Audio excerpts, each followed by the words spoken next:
Fellow board game addicts, get ready to strap your hard hat on and channel your inner architect because in this video we'll be talking about Between Two Cities. Between Two Cities is a semi-cooperative tile-laying game where you are working together with your neighbors in order to build equally great cities. Now I'll be honest, I usually don't really like any form of cooperation in my games. Mostly because I like to make my own big brain gaming decisions and not be questioning my team's decisions or getting my moves critically analyzed by everyone all the time. You know, the stuff about alpha gamers and all that. This game is one of the very few cooperative board games that I like because truly it is the most wholesome board game I've ever played. I'll emphasize more on this later on. In this game you'll be building cities, one with the player to your left and another one with the player to your right. The city will look a little something like this at the end of the game. You'll be building them over the span of 3 rounds. At the start of round 1, everyone will be given 7 of these singular tiles. We all secretly choose 2 tiles out of the 7, then pass the remaining unchosen tiles clockwise. Everyone will then reveal their 2 chosen tiles and then start discussing with the players to the left and right on how to assemble the city between them. You must then allocate 1 tile to the city on your left and the other one to the city on your right. So now both of your cities should currently have 2 tiles, one from you and one from your neighbor. The tiles that you are placing have to connect orthogonally to pre-existing tiles, or the one that you just placed. For the first 2 tiles though, you can basically just place them next to each other. Again, no diagonals. Oh, and be sure about the positioning,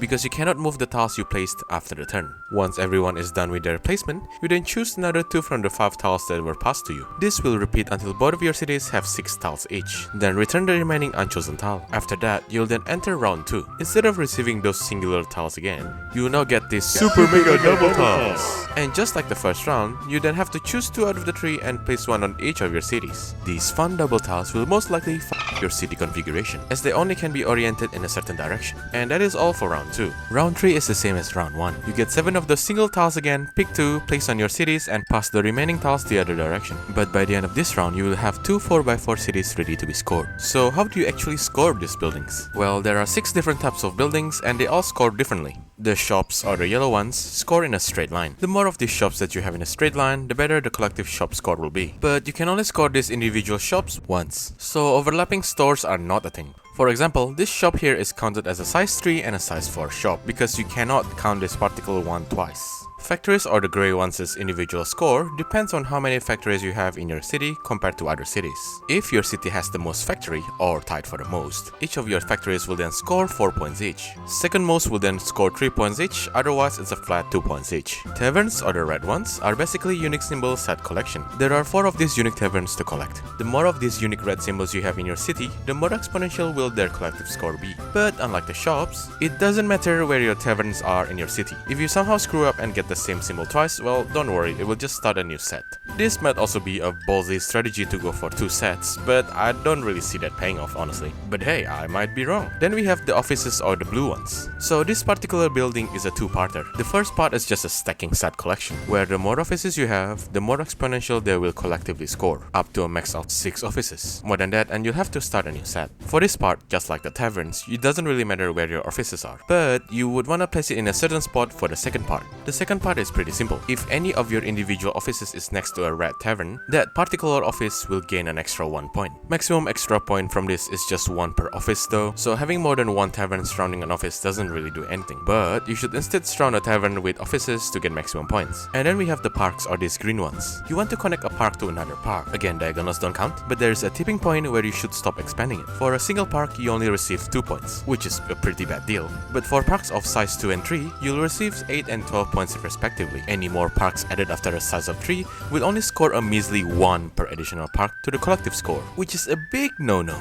So you would ideally want to have separated clusters of size 2 or 3 parks to get the maximum number of points. And finally, houses, or these brown ones. Each house will be worth the number of other non-house buildings that exist in your city. For example, in this scenario, your houses would only be worth 3 points each, as the city only has red taverns, blue offices, and yellow stores. Whereas for this city, the houses are worth 5 points each, because they have all the other buildings present in the city, which are the yellow shops, grey factories, red taverns, blue offices, and green parks. Oh, but if a house is next to a factory, it will default to only scoring 1 point. You know, cause no one wants to live next to a factory. The scores for all the cities will then be calculated and tracked on this board. Now, the juicy thing about the scoring system is that your score will be the lowest score of the 2 cities you have. So you are forced to put equal effort on both cities and not just leave one like a dumpster fire. So that's all the rules for this game. So what makes this one special? The player interaction in this game is incredible. The table talk this game generated has been very positive and wholesome. It pleases me to see how everyone is always noticeably having a lot of fun during and after a game of Between Two Cities. It is such a great icebreaker game because you'll be talking throughout the game with both the person on your left and your right. You are more likely to engage in the discussion with your neighbors because it's just the two of you. Unlike when you're playing other cooperative games like Pandemic, where you could just easily tune out of the group discussion and just wait for instructions. People would also be more eager to contribute in Between Two Cities because their ideas will never trigger something like a game over. You know, because we're not playing against the game itself. I realized that it could be quite nerve-wracking to give an idea, which might turn out to be a massive epic game-ending mistake. No one wants to be held accountable for that, even when it's just a game. There is also basically zero downtime in this game, because everyone plays simultaneously. I personally value games that have zero downtime very highly, as that means maximum engagement for everyone. So you will not see, people bored on their phones, waiting for the slog caused by some slow players. Since it's quick and engaging, it could also be pretty addicting. All my games always end up with the second or third game, because everyone just enjoys it very much. The game is also a great gateway game, because it's simple and yet it's quite thinky. The duration of one game is about 45 minutes at most, plus it fits up to 7 people. The semi-cooperative nature of the game also helps some of the players that struggle with the rules, as their neighbors can help them throughout the session. There are some interesting choices to be made in Between Two Cities, but the game could perhaps be a little too simplistic for veteran Eurogamers. There are just not many ways in which you can do massive 1000 IQ plays and such. The game's strength is in its social interaction and not gameplay depth. It's a game you want to break out if you want to have a fun and chill time with your friends, without having to subject yourself to hours of social deduction games. Or one of these...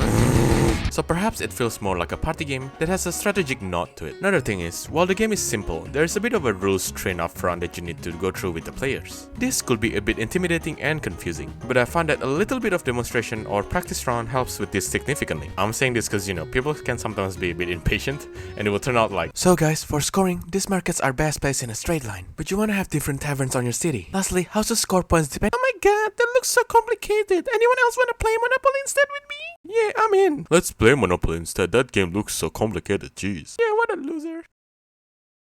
Why are we still here?